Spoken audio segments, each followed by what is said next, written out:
Hello, everyone. Welcome to another Fight Site interview. Today, fresh off of his phenomenal Bellator debut, incredible performance, we have the Mad Lad himself, Mads Burnell. Uh, First of all, Mads, congratulations on your Bellator debut. Congratulations on that awesome win and your return to the cage from a little bit of a, because everything that's been going on. It's been a while for you. How you doing? How you feeling? Talk to us.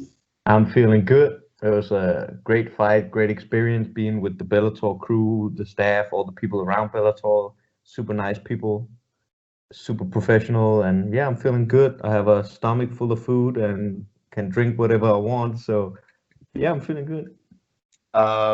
So for those of you who don't remember, Mads is actually the very first interview that I ever conducted for the Fight Site. It was a great interview. This one will be even better because, it's Mads. It's going to be great. So why not? And I kind of know a little bit what I'm doing now with these interviews. So hopefully you guys enjoy. Make sure you go check out that first interview. Tons of great content in there. Mads is a huge fan of combat sports in general, so you get to learn a lot about him and how he grew into the sport and all that. Really go check it out. Make sure you check out thefightsite.com in general. Amazing content, phenomenal breakdowns, analysis, all that. Check out the Discord if you would like to support us more directly because you get access to exclusive content that you would not have on the regular website. You can join the Discord. There's everything ranging from $3 just to support us up to $50 if you want us to scout for you. So tons of stuff. Check out the merchandise website, the YouTube channel, like, share, subscribe, really does help us. Leave a comment, really also helps us. You can check us out on Apple, Spotify, Stitcher. Check out hyperbrandfly.com, which is a jiu-jitsu and lifestyle apparel company. Phenomenal stuff. The excellent. Click the link at the bottom of the website. It really does help us. Okay, with all of that out of the way, we got Mads here. So first off, talk to us about your prep for the fight because I've been, obviously I see your Instagram stories. You've been training for a while, but talk to us about your prep. When did Bellator reach out to you? When did you sign with them? Talk to us about your journey to getting to the cage in Bellator. So I signed with Bellator. I think it was in like mid-August. Yeah, and then it must have been like pretty much 8 weeks ago that I signed for the fight. 6, 8 weeks ago, and because of this pandemic thing, they do all kinds of restrictions, and then they pull the restrictions, and then they put on the restrictions, and then they pull the restrictions again here in Denmark. So as soon as the pandemic hit, like back in March, I made my basement into a matted room, like walls and the floor and everything. So we just been like 4 or 5 guys doing wall wrestling and jiu-jitsu and ground and pound down there. And then I've been doing like when they lifted the ban, like some of the restrictions, I went to the gym and did my MMA sparring and everything down there. So the camp have been going like pretty much as normal. The only difference have been that I've been checking like once a week for if I had the coronavirus. And Right. the guys I've been like sparring with, I wanted them to get like a test as well, so I don't all of a sudden train with somebody that has the virus and then I have the virus too. So yeah, that's pretty much been the big difference here. So once you signed with Bellator, obviously you were in a proper camp. What was the actual, what was their setup with how they're setting up their events and with their COVID testing? And do you have to quarantine after you got to France? Like, what was the actual setup, Yeah, I guess? they were super professional. So we had to. It was only our team that got picked up in like our bus. So me and two coaches got picked up in a vehicle. They drove us to the hotel, and when we came to the hotel, they did a test on us, corona test, and then we had to be in our room until we got the result from that test. That was Mhm. on Monday, and then we stayed on the hotel, and then weigh-in day on Friday we got another test, and then we had to get cleared, like get the result from that before we could fight. So two tests in one week. Was there a contingency plan in case somebody did test positive? Like, let's say your opponents or you, like right before at the weigh-ins, were they gonna like, was there, did they even speak with you about it? They were just like praying, like, hey, I don't don't. have it after. To be honest, I don't know. Mhm. I don't know. Are you already back home? Yeah, I'm back home. Okay, so it was easy to get back in, and do you have to quarantine Yeah, now that you're back? That you're back? you have if you don't have like a test, but Okay, I got tested. I got tested perfect. right away, so it's easier in Denmark. Like you can just drive to a place, you get tested. It's like free, and then the next day you have the answer. That just sounds wonderful. That sounds Yeah, really nice, not gonna lie. yeah, All yeah. right, so we got to talk about the fight itself because you fought. It was an excellent performance. I mean, you were kind of just lighting him up on the feet, and he inexplicably shot a takedown on you. So, Yeah, I was uh, surprised as well. did you? I don't know if you watched the fight, but you got it. We're gonna watch it without sound, but you got to hear the commentary. Like they were like, "Wait, why is he shooting on Mads? That's a terrible idea." It Yeah. was really really odd. But you agreed to break down the fight in real time, and I can't think of a better person to break down the fight than the guy who won. So let's get Pretty that. Let me biased first breakdown. listen. You know what? We're all about bias at the fight site. That's Yeah, kind of our yeah, thing. yeah. If you read the comments, that is exactly what we do. We're just biased towards certain fighters that we love. So let's see. We got the site ready to go. And talk to us about actually prior to the fight. What was the general game plan also? Because what did you see in your opponent's tape? And I guess tell us what you saw, I guess, from your So coaches. what I saw on the tape of him was that he was I think he was like a pretty good fighter all round, but mostly he liked to stand on his feet, right? But the way that I saw was his style was perfect for me. I thought I was gonna tear him up on the feet, to be honest, because he fights like pretty European like, and the European style of boxing sucks in my opinion. And I'm not saying that he sucks. He No, I definitely know what you didn't mean. suck. Like much respect to him, but I just don't prefer that style. And I think it's really easy to box against a guy that box like European style.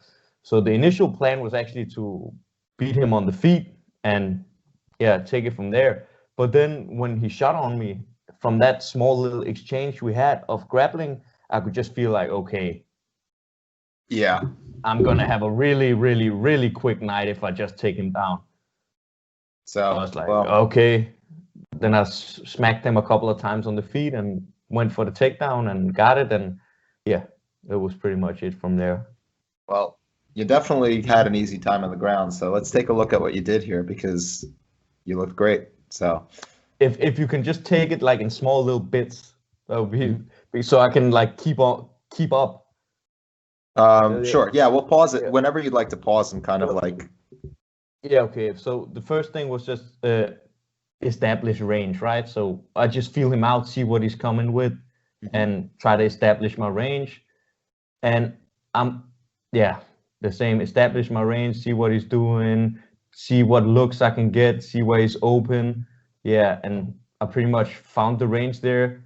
Again, stay out of his thing. And that left hook, I feel like, oh, he got a little nervous when I hit him with that left hook. let's rewind it. Let's see what you're talking about here. So, what I'm noticing here is that Oh, right that there. one. I see what you're Yeah, saying. yeah. Like, And from there, I was like, okay, I got him down. I got his timing down and all that. I have no idea why he shot. Such a Yeah, bad idea. try to go back a little bit. Try to go back a little bit. Oh, sure. Oh, we're going forward now. Let's go back. Let's go back. So, where do you want So to? like there, right before he shoots, and I'm like rolling his punches. So, right here. Yeah, yeah, pretty much. So I hit him with the left hook, and I'm like, okay, I got his range down. Just stop it there. And Okay. I want to see what he's doing. And he punches me, and I actually want to like rock back and come over the top. I think you can kind of see it when I rock back from his straight right hand. But then after the right hand, he shoots. Mm-hmm. So, Try to let's see. go. So, You could see there's I'm the almost shot. like, oh yeah, and then I sprawl. I'm like, okay, that even surprised me. So I thought, try to stop it again. I Sure. thought either he shoots on me because he wants me to think that he maybe wants to initiate the ground game, and that way I won't pressure that much forward so he can get a little more space in his boxing, or I already hit him a couple of times and he might have been like a little nervous, so he wanted to get a little breather, and that way he wanted to go for the takedown. In hindsight, I think it was the latter. Oh yeah, I it definitely was, seemed like a yeah, panic shot almost. yeah. Like just I think, to like yeah, stop I you. think it was the latter. But I was surprised because I actually went for the necktie right there. I went for the DAS and the necktie, but he fought the hands pretty good. And he got back up. And I was like, okay, I don't want to use that much energy of like getting this half position. So I go out of the clinch, as you see. If you started again, I'm like, okay, stay on him. And I knew the first thing he was going to do was the jab. So I hit like overhand, left uppercut, overhand. Let's take a look at that. You were slipping that. You slipped that jab. Slip overhand, there uppercut overhand. You see? Yep. And you slipped inside. You didn't. You slipped inside to get that overhand over the top. Yeah. So it's overhand, like slip inside, overhand, left uppercut, overhand. And I could see he was like, oh, he was a little worried. And I was kind of like in the flow, and then I could see, okay, the wall is right behind him. Shoot. And I was right in on the hips, connecting the hands and everything. And then you had the most gentle put down I've ever seen in my entire life. I thought you were gonna slam this dude, and you just like, you know what? Slamming is a fucking, excuse my French. Go for it. Slamming is a waste of energy in my opinion. I saw somebody who said in golf they say drive for show and putt for dough. It's the same in MMA. Slam for show, control for dough. That's what it is. Like I've seen so many guys that slam the other guy like boom, and then they knock themselves out. They end up in a submission, or the dude can slam to do a scramble. So it's like, okay, I just control him. I can just put him down easy and have the control and work from there. And that was what I did. And as we can see, right into the half guard. So you have good posture, good control, and you're landing these punches here.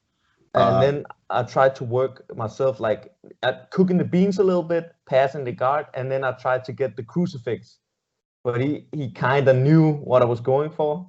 So I just tried to rough him up a little bit with the elbows, but he defended that pretty well. And then you see me in a short bit of time, I go for the north-south, but he was resisting quite a lot. So I was like, okay, this is, I'm using too much energy. So let me just go back into half guard. Wait a second, just keep going.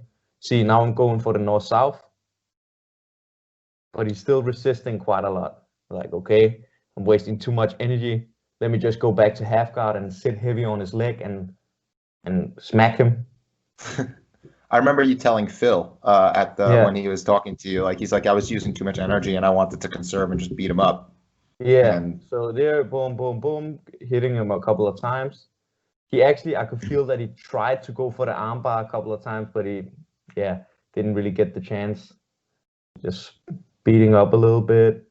And one more there, you see, I tried actually to go try to let it go. When the ref stands in front of us for the DAS again, but he defended, and his corner was actually yelling underhook, but he didn't do it. So I just kept beating on him. Yeah. In this pass, I probably should have punched him, and then it was just a back tick, and put the handcuffs on him and punch him a little bit, like the wrist control handcuffs. Get both hooks in and flatten him out. And I tried to work the rear naked choke, but he was still defending the rear naked choke. It's like, okay, punch. And I think I tried the rear naked choke one more time here, and then I flatten him out again, but he still resists. And it's like punch. And then it was basically it. That was beautiful. And I actually do have a question, because a lot of times we often see fighters struggle to control the back like this, like to flatten out the hips while trying to also punch at the same time. Can you explain how you do so and why worked for you when we see fighters, even at the highest levels, really struggle to control somebody like that? It's all about not stressing, one thing at a time. Always position first. So the first thing I try to do is I try to flatten his hips out, and then I try to punch. I don't try to flatten and punch. So I don't work for the punches before I flatten him out. Okay. So it's always making sure that he's always position before like attacking or submission, right? And the other thing I also noticed specifically is that you do an awesome job of kind of like passing high, I guess is the best way to put it. Like you're controlling the upper body, but your hips, you're standing, you're essentially tripoding and using that to pass over the legs. Is that something that you think is more effective than low passing in MMA? Yeah, I've actually, since the pandemic, like I told you, I've made my basement into a matted area, and I've been working a lot on ground and pound and positioning in ground and pound, because Jiu-Jitsu and MMA Jiu-Jitsu is a little different. Like you can pass, you can use normal Jiu-Jitsu in MMA, of course, but you need some slight changes to be able to punch and get into a good position where you can do some damage. And I've been working that. So that was actually very nice with this fight. Like all the stuff I worked on in the basement came out in this fight. So it's kind of like good. Old school MMA training where people just had gyms in their basements. You boss rooting this camp essentially. And the transitional punching is something that we kind of saw from you in this fight that really was something not new, but definitely like a lot more prevalent, where you were in between the transitional, the kind of, it's always the example people use, but Khabib, I guess. And it's a good example to use because he's kind of the poster boy for punching in transitions. He is so good at it. It's crazy. So, your successful debut, to say the least. What is the plan for you now? I don't know how often Bellator works to book necessarily. I don't know what their situation is, but how soon do you want to pop back in? Do you want another like a break and then a full camp again, or do you want to just? I'm still young, of course. Ideally, I would like to fight in like February. That's not a bad thing. Do you have anybody on your radar? No, I'm not the type of guy that calls people out. I have too much respect for people's work to call other guys out. But yeah, February would be cool. Then I can have like 1 month of tapering off, and then I can go again training. Okay, so now let's look towards this. So one of the things that Phil and I actually were kind of talking about was like your path in Bellator in the featherweight division and stuff like that. We were actually talking about an eventual. I'm very curious. Pitbull. I know you don't want to call anybody out, but this is not a call out. This is me asking when you watch him. I love him. I know you love him. I know we what do you see when you watch him fight? Because I know that you've got to be scouting him. This is eventually your goal, I'm assuming. I see greatness, man. I think he's a great fighter. Like he's great on the feet. He's great on the ground. He's a great fighter. I haven't thought that far yet, to be honest. Like I said in the interview, and I even think, to be honest, it's stupid sitting here talking about it because like I take one fight at a time, and like it's small steps, small steps. For Eventually sure. I'll get there, but it's not something I should think about right now. It's like I think he's a great fighter, and he should do his thing, and that's it. That's fair. So the next step, I guess, is like what you're going to be continuing to work on, because like you said, you worked on the ground and pound, you're working on. Are there anything that you watched in the fight that you're taking away that you're like, I feel like I did this incorrectly? To be honest, this fight, I don't really. It was kind of a perfect fight, so I know there's not too much to take away from it. Like I did some good boxing, I did some low kicks, I did a great takedown, I did a takedown defense, I did ground and pound, I went for I did it all in that fight, to be honest. So it's like it was just a great experience. Perfect fight, is to put it. So I guess. We know your plans going forward are just take it baby steps, essentially. Yeah. You had a perfect fight, no injuries, hopefully, knock on wood, all that good stuff. No, I actually banged my foot up a little bit, but that was it. Oh, okay, I take that back. So, Yeah. um, and this is more of I was requested to that Phil said that he's gonna fuck you up in 2K in 2K. And NBA, Yeah, he wants to. He's roaring to have that matchup. So I wish you the best of luck, because thank you. man, he can go. Yeah. You've now kind of fought in a bunch of different promotions. I kind of want to just ask about your experience with Bellator. I know you said it was really professional, really well done. Is there any like major differences in how they've dealt with you versus, I guess, the UFC or Cage Warriors? Or To be honest, I think everybody in Bellator was super welcoming when I was there. They were super welcoming and nice, and yeah, nice people, and they made there was like fun as well. So it was just super experience being around the Bellator guys. Awesome. Super I mean, professional. Like it's of course it's like one of the biggest promotions in the world, and everything is just running smoothly, and yeah, you got treated like a king. So that was okay. nice. That's King Mads. Let's do it. No. But you know what I mean. I'm not saying I'm Yeah, a king, but I got treated very, very well. that's good. That's honestly, considering many of the stories you hear, like Yeah. that's really, really good to hear that fighter being treated well. But to be honest, that was always my feel with Bellator, even though I haven't been with them before. But I always felt like it was like a fighters organization. That was what I was going to ask, because you did say you were hot for Bellator Yeah. for a while. Yeah, Is that like I why? said, it's not even some shit I'm just saying because I'm signed with them. Like me and my Right. friends, we've been watching like we've been watching like the Pitbull brothers and like Michael Chandler and Douglas Lima and those like Bellator born and bred fighters. It was like, whoa, that was like super cool. And then one of my coaches actually used to fight in Bellator as well. So we Which used to coach? watch that. What? Which coach? Mikhail Palo.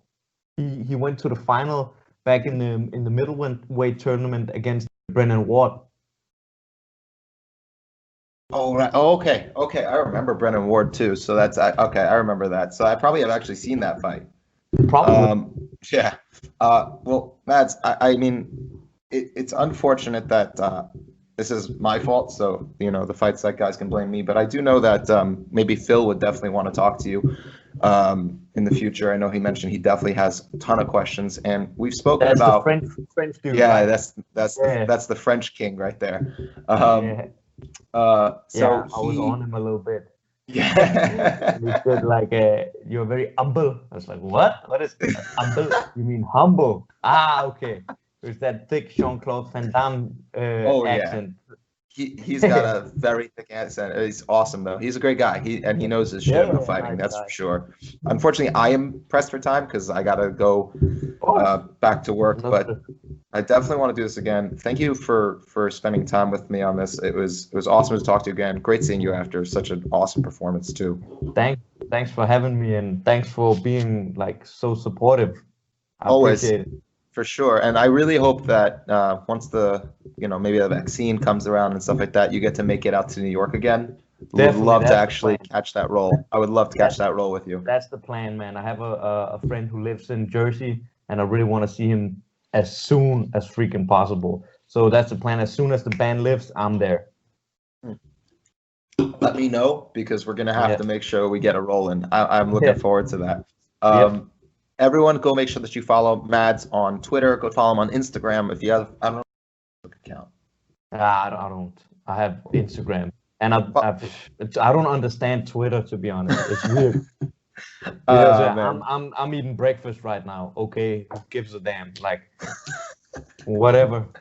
Well, now it's for like 96 tweet threads, because they only have that like 120 character limit or whatever it is, or 240. Yeah. So you know what? I understand it, but make sure you guys follow Mads on Instagram. Send him some love, send support. The man is a true Chad and a mad lad, and we are the Mad Lads gang here at the fight site. So make sure you support him.